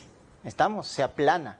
Por el contrario, cuando la visión es de cerca, se abomba. Miren, esta es la posición que adopta el cristalino cuando la visión es de cerca. Aumenta su diámetro antero-posterior. ¿Ya? Por eso los 3 componentes del reflejo de la acomodación es convergencia de los ojos, miosis y abombamiento del cristalino. ¿Ya? Bien, volvamos al otro set. Y acá quiero hacerles recordar algo importante, ¿ya? Que a nivel del cuerpo ciliar hay un músculo, ¿correcto? O sea, miren, voy a ponerlo acá en un plano transversal, y este viene a ser el músculo ciliar, ¿ya? Y esto ya hemos dicho es la zónula o ligamento suspensorio del cristalino, ¿verdad? Y este ya es propiamente el cristalino. Entonces, ¿qué les quiero explicar acá? Que acuérdense que cuando queremos ver de cerca, entonces, ¿qué va a pasar? El cristalino se abomba, ¿no? Pero para que el cristalino, como lo están viendo acá, haga un abombamiento, ¿qué es lo que tiene que pasar para la visión cercana, verdad? Tiene que relajarse la zónula, se relaja la zónula y el músculo ciliar se contrae. Contracción del músculo ciliar. Eso es entonces lo que pasa en el reflejo de la acomodación. Se contrae el músculo ciliar, se relaja la zónula y el cristalino se abomba. ¿Y quién contrae el músculo ciliar? El parasimpático, a través de la acetilcolina, su receptor muscarínico, contrae el músculo ciliar, se relaja la zónula y se abomba el cristalino. De igual manera, el parasimpático, recuerden, induce miosis. Y también acá podemos ver la convergencia de los globos oculares. Entonces, esos componentes son los que forman parte del reflejo de la acomodación. Convergencia, miosis y abombamiento del cristalino inducido por el parasimpático debido a la contracción del músculo ciliar, relajación de la zónula y abombamiento del cristalino. Por el contrario, cuando tenemos una visión lejana, recuerden que en este caso va a ser todo lo contrario. El músculo ciliar se va a relajar, se relaja el músculo ciliar. ¿Y quién se contrae? Se contrae la zónula. se contrae el ligamento suspensorio. Y el cristalino se aplana, ¿no? Es lo contrario, todo lo contrario. Entonces, y si me preguntas, ¿quién relaja el músculo ciliar? El simpático, a través de su neurotransmisor, la norepinefrina, y sus receptores beta adrenérgicos. Son los que relajan el músculo ciliar, induce la contracción de la zónula en este caso, y al contraerse la zónula, estira el cristalino y se aplana, ¿correcto? Eso es para una visión lejana. Pero en este caso estamos hablando del reflejo de acomodación, que es para una visión cercana. Cuando un abuelito, un adulto mayor, pierde el reflejo de la acomodación, eso se llama presbicia, chicos, presbicia. Por eso tú has visto a tu abuelito leer el periódico. ¿Cómo lo has visto que lee? Alejando el plano de lectura. Tú ves al adulto mayor cómo aleja el periódico para leer. Tú te preguntarás, ¿por qué aleja el periódico? Porque ha perdido o va perdiendo, conforme avanza en la edad, a partir de los 45, 50 años, se empieza a perder el reflejo de la acomodación. Es por eso que aleja el plano de lectura. Entonces el abuelito lee así su periódico, ¿no? Alejando, no como lo normal. ¿Por qué? Porque está perdiendo este reflejo de la acomodación que sirve para la visión cercana. Vamos ahora con la formación o lo que viene a ser la transmisión de los rayos luminosos a la retina y la formación del impulso nervioso. Miren, estas es las longitudes de onda que son captadas por la retina, ¿ya? Entonces, recuerden que los fotorreceptores, los conos que ya habíamos hablado para la visión diurna, visión con bastante luz, y los bastones para la visión nocturna, la visión escotópica, cuando hay poca luz, ¿no es cierto? Entonces, miren la longitud de onda de lo que viene a ser el haz de color negro, que es captado por los bastones, ¿no? En cambio, los conos captan, miren, el color azul, el color verde, el color rojo, ¿no? Porque esto se distingue cuando hay bastante luz. Entonces, justamente, si uno se preguntaría por qué el cono y el bastón captan diferente estímulo luminoso, eso depende de la longitud de onda de las luminoso. Entonces, de acuerdo a esa longitud de onda, es que el fotorreceptor se va a activar, ¿correcto? Entonces, cuando la longitud de onda es 498, como están viendo ahí, ¿no? Más o menos 500 nanómetros, entonces, ¿quién se va a activar? El bastón. El bastón se activa para la visión escotópica, para la visión con poca luz. En cambio, si las longitudes de ondas cambian, ya sea a más o a menos, de acuerdo al color, como están viendo, en el caso del color azul, tiene menos longitud de onda, el verde es intermedio y el rojo es el que tiene mayor longitud de onda, se van a activar los conos, ¿ya? Entonces esto de la activación de los fotorreceptores depende de la longitud de onda. Y miren acá cómo es que el rayo luminoso ingresa a través del globo ocular. Recuerden que les había mencionado que nuestro primer lente es la córnea, ¿no? Que tiene alto poder refractivo, alto poder dióptrico.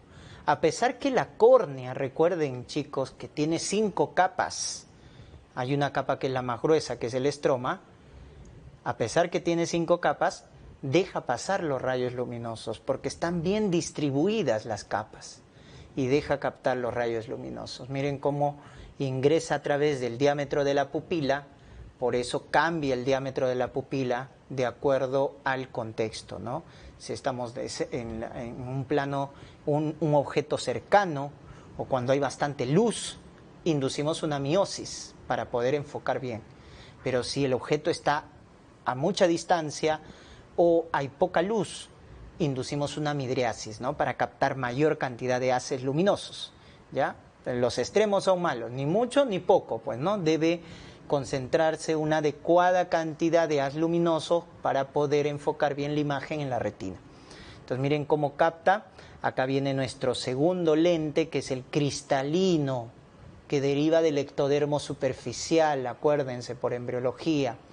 Este cristalino tiene una cápsula, tiene una corteza, tiene un núcleo, ¿no?, que justamente también sirve para ordenar los haces luminosos, que finalmente van a ser captados por la retina. Miren, por la retina central, que viene a ser la mácula, ¿verdad? La retina central, la mácula, en cuyo centro, valga la redundancia, se ubica la fovea, esta depresión donde se concentra la mayor cantidad de conos y es nuestra zona de mayor nitidez visual, ¿correcto? Y luego esta información de los haces luminosos, del estímulo fotópico, se convierte a través de los fotorreceptores y las neuronas, se convierte en un impulso nervioso que va a salir por el nervio óptico, por el segundo par craneal. Entonces, esa es la función de la retina. La función de la retina, recuerden, es que es una capa sensorial que forma el impulso nervioso a partir del estímulo luminoso, ¿verdad? Traduce la información, traduce la señal a un impulso nervioso. Es muy importante para enfocar los haces luminosos de una forma adecuada la longitud del ojo, la longitud del globo ocular, que debe ser 24 milímetros en un adulto, ¿no? Porque un niño tiene ojo pequeño. En un recién nacido, el diámetro del globo ocular es 17 milímetros y alcanza el diámetro de un adulto más o menos a los 4 años de edad. A los 4 años de edad el niñito alcanza el diámetro normal del globo ocular del adulto, ¿ya? Entonces, un niño tiene una agudeza visual 20/20, que es la, digámoslo así, la agudeza visual normal, ¿no? 20/20, hay una buena correlación. En cambio, un niñito pequeño, un recién nacido, al tener el ojo pequeño, ¿qué va a pasar? Los rayos luminosos, la imagen se forma, la captación de los rayos luminosos se va a producir, como es pequeño, ¿no es cierto? Entonces lo vamos a poner aparte, miren, para que se entienda mejor. Si el globo ocular es pequeño, entonces la imagen se forma, al ser pequeño, la imagen se forma detrás de la retina, detrás. Eso se conoce con el nombre de hipermetropía. Entonces, cuando te pregunten, un niñito tiene mirada hipermétrope, un niñito, un recién nacido, tiene mirada hipermétrope, porque al ser pequeño el ojo, los rayos luminosos convergen detrás de la retina. Miren, detrás de la retina, porque el ojo es pequeño. Por eso es que el bebito ve todo borroso, ¿no? Y se ríe, ¿no? Porque todo lo ve como borroso, no ve bien, y tiene esa sonrisa social que le llaman los neonatólogos, ¿ya? Por el contrario, si el ojo fuera grande, ¿no? Si el ojo fuera grande, lo contrario, ¿no? Cuando el ojo es grande, si el ojo fuera grande, la imagen se va a formar antes de la retina, la convergencia. Eso se conoce con el nombre de miopía, que es lo que tenemos la mayoría que usamos lentes, ¿no? La mayoría que usamos lentes tenemos ojos miopes, o sea, un diámetro axial más de 20 milímetros. Entonces, la convergencia de los haces es antes de la retina. ¿Ya, chicos? Muy bien, esos son los llamados defectos de refracción. La miopía, la hipermetropía, son defectos de refracción, ¿no? Muy bien. En esta imagen podemos aprovechar justamente cómo se forma el impulso nervioso hacia el nervio óptico. Entonces, vean bien por acá. Entonces, los rayos luminosos, entonces, de acuerdo a la longitud de onda que ya vimos, van a ser captados por los fotorreceptores, que es la segunda capa de la retina, ¿verdad? Entonces, miren acá cómo es captado, en este caso, por los bastones. Estos son los bastones porque están más periféricos. Recuerden, los bastones predominan en la retina periférica. En cambio, este de acá es el cono. ¿Por qué? Porque está ubicado en esta depresión. ¿Cómo se llamaba esa depresión? fovea, ¿verdad? Que era donde se concentraba la mayor cantidad de conos y es nuestro punto de mayor nitidez visual, que corresponde a la retina central, llamada mácula, ¿ya? Entonces, miren, los fotorreceptores se activan con los haces luminosos, ya sea conos, ya sea bastones, se activan, ¿no? Entonces, los pigmentos que utiliza, ya habíamos hablado, los bastones utilizan la rodopsina, los conos utilizan la iodopsina, que son los pigmentos que van a permitir justamente la activación, se activan y van a convertir ese impulso, ese haz luminoso en un impulso nervioso que va a viajar, miren, dan la señal y le transmiten la información hacia las neuronas bipolares que están debajo de los fotorreceptores. Le dan la información a las neuronas bipolares. Si te das cuenta acá, el cono le da la información a una neurona bipolar, o sea, la información es unidireccional, ¿no? De uno a uno, ¿correcto? Uno a uno. En cambio, en los bastones no pasa eso, mire. Un bastón le puede dar información a más de una neurona bipolar. O sea, es divergente, ¿no? Divergente, ¿ya? La información. Luego de las neuronas bipolares, ¿a quién pasa la información? A esto de acá, que está de color verde, que son las neuronas ganglionares. Las neuronas ganglionares. Y luego las neuronas ganglionares, miren, a través de su axón van a llevar la información, porque los axones de las neuronas ganglionares van a constituir el segundo par craneal, que es el nervio óptico. Entonces ahí vean el recorrido, chicos. ¿Vean? La información, los haces luminosos son captados por los fotorreceptores, conos y bastones, que a través de sus pigmentos van a formar o van a convertir esa información, ese estímulo en un impulso nervioso que va a viajar luego a la neurona bipolar y luego a la célula ganglionar, y luego la célula ganglionar, sus axones constituyen el nervio óptico, ¿no? Que está a nivel de esta zona, que es el disco óptico o papila óptica. Y luego el nervio óptico lleva la información al quiasma, del quiasma al tracto óptico, del tracto óptico al el cuerpo geniculado lateral, radiaciones ópticas y finalmente al lóbulo occipital, que contiene al área visual primaria, que es el área 17 de Brodmann, y el área visual secundaria 18-19 de Brodmann, ¿verdad? Ya está. De esa manera es como se forma el circuito, ¿no?, de la transmisión de la información. Pero si queremos ver más a fondo cómo es que funciona, ¿no es cierto?, los conos, los bastones, y cómo traducen la señal, cómo transmiten la señal, es un poquito más complejo, ¿correcto? Es un poco más complejo. Entonces vamos a explicarlo por acá. Entonces lo que yo quiero que vean acá es que cuando viene un rayo luminoso, y eso es lo que quiero que se acuerden, miren, cuando viene un haz luminoso, cuando hay bastante luz, entonces se activa una enzima. Esa enzima se conoce con el nombre de fosfodiesterasa. Entonces la luz, chicos, activa a la fosfodiesterasa. Y esta fosfodiesterasa lo que va a hacer es esto, ¿no? Miren. Degradar al GMP cíclico, que es un segundo mensajero, a un GMP normal, a un GMP, guanosin monofosfato, lineal, el cual ya no actúa como un segundo mensajero. ¿Estamos? Por lo tanto, al no haber segundo mensajero, ¿qué pasa con el canal que transmite iones y que obviamente va a transmitir una señal nerviosa?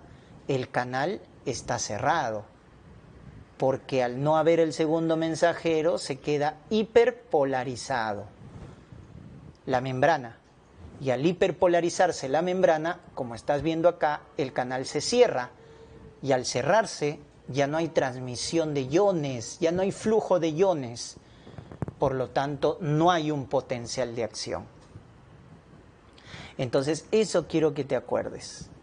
Estamos por mientras, acuérdate de eso, que la luz activa la fosfodiesterasa, degrada el GMP cíclico, al no haber segundo mensajero, el canal se cierra porque la membrana se hiperpolariza y no hay flujo de iones, pues los iones se están quedando afuera porque el canal se ha cerrado. Entonces la membrana se hiperpolariza y ya no se transmite ninguna información. Por el contrario, cuando no hay luz, ¿qué va a pasar? Cuando no hay luz, entonces esta fosfodiesterasa no se activa, ¿correcto? Cuando estamos en la oscuridad. Cuando estamos en la oscuridad, esta fosfodiesterasa no se activa. Al no activarse, nuestro segundo mensajero, que es el GMP cíclico, va a aumentar. Y como este segundo mensajero aumenta, mantiene despolarizado a la membrana. ¿Por qué? Porque este segundo mensajero abre el canal de iones. Y al abrir el canal de iones, entonces ese flujo de iones despolariza la membrana, ¿no es cierto? Y acá sí se transmite una señal nerviosa. Entonces, ¿qué les quiero decir con esto, chicos? Que cuando estamos, ¿no es cierto?, con bastante luz, y eso es lo que quiero que se acuerden, que es algo un poco irónico, contradictorio, que cuando hay bastante luz, miren que los canales están cerrados y la membrana se hiperpolariza en la retina. En cambio, cuando estamos a oscuras, sucede lo contrario. La membrana se despolariza y los canales están abiertos y hay flujo de iones y hay transmisión nerviosa. Y es que tienen que recordar, chicos, que en la retina es una membrana sensorial, es una capa sensorial donde ocurre lo contrario a lo normal que van a ver en neurología, ¿correcto? Que tal vez un estímulo favorece la transmisión de iones y el impulso nervioso. Miren acá cómo es al revés. Miren cómo el estímulo luminoso hiperpolariza la membrana y no hay transmisión nerviosa. En cambio, la oscuridad despolariza la membrana y sí hay transmisión nerviosa. Quiero que se acuerden eso, porque en la retina ocurre eso. Esto de acá es básicamente para ver sobre los pigmentos. El caso es de un bastón, porque estamos viendo acá que el pigmento es la rodopsina, ¿no? Entonces hay un cambio conformacional en el pigmento. Lo que has visto acá, que no les he puesto la atención, esto de acá es el pigmento del fotorreceptor, que en el caso del bastón es la rodopsina, en el caso del cono es la iodopsina. Entonces hay un cambio conformacional en ese pigmento que viene a ser de la conformación cis, cuando viene el estímulo luminoso, a una conformación trans. Hay una alteración en la conformación para luego transmitir la señal, ¿no? Eso es, digamos, lo que deben recordar. Y acá lo otro que podemos aprovechar es que para formar la rodopsina, miren qué importante es la vitamina A. Por eso cuando hay déficit de vitamina A hay ceguera nocturna. Luego ya su signo específico, que es las manchas de Vitot, el ojo seco, etcétera, ¿no? Entonces miren cómo se sintetiza el pigmento de los bastones, ¿no?, que es la rodopsina, ¿no? Entonces, en una conformación cis retinal, derivado de la vitamina A, se combina con la opsina y se forma la rodopsina, que está en conformación cis.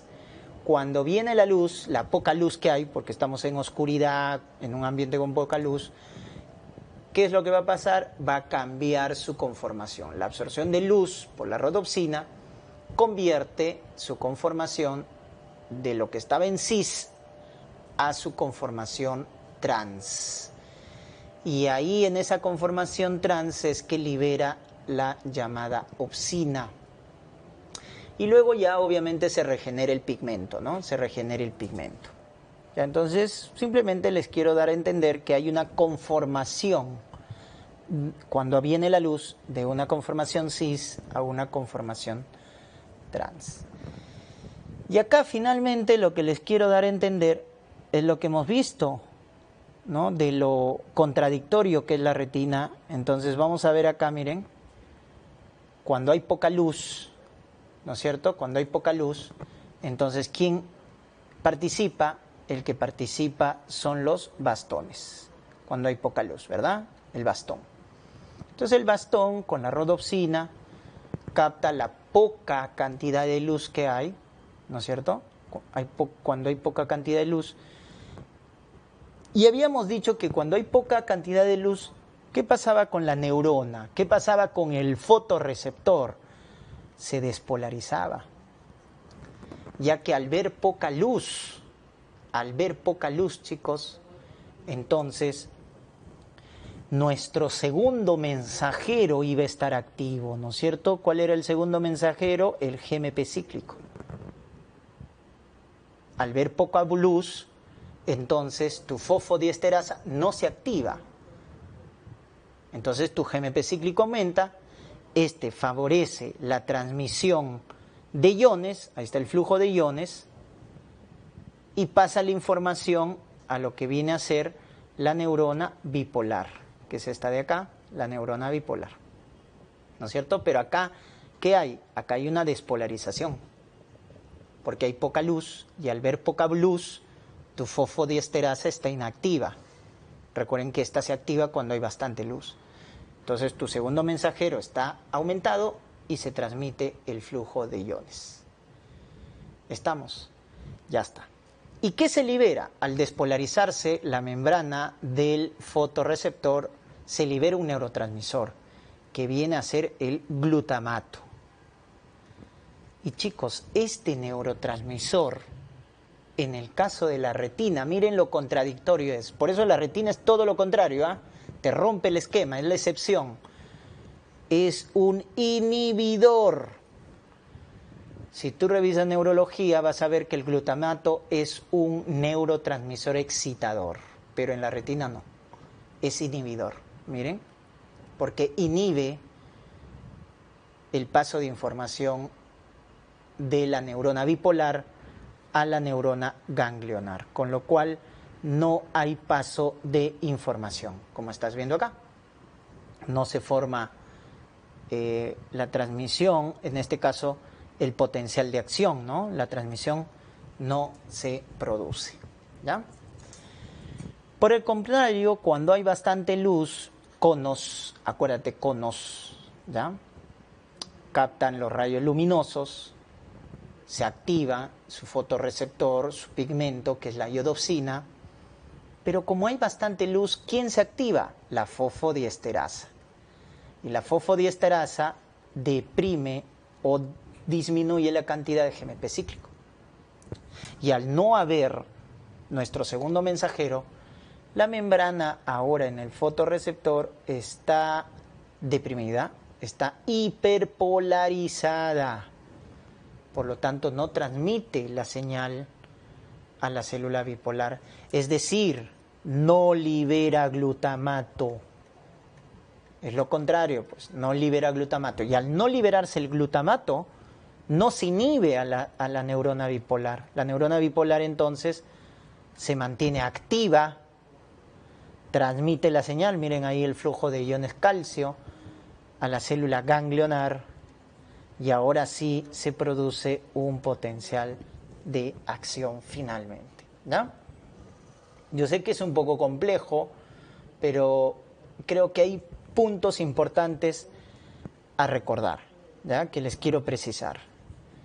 De acá, acuérdense que los fotorreceptores, miren, los fotorreceptores, sean conos o sea bastones, cuando hay poca luz, se despolariza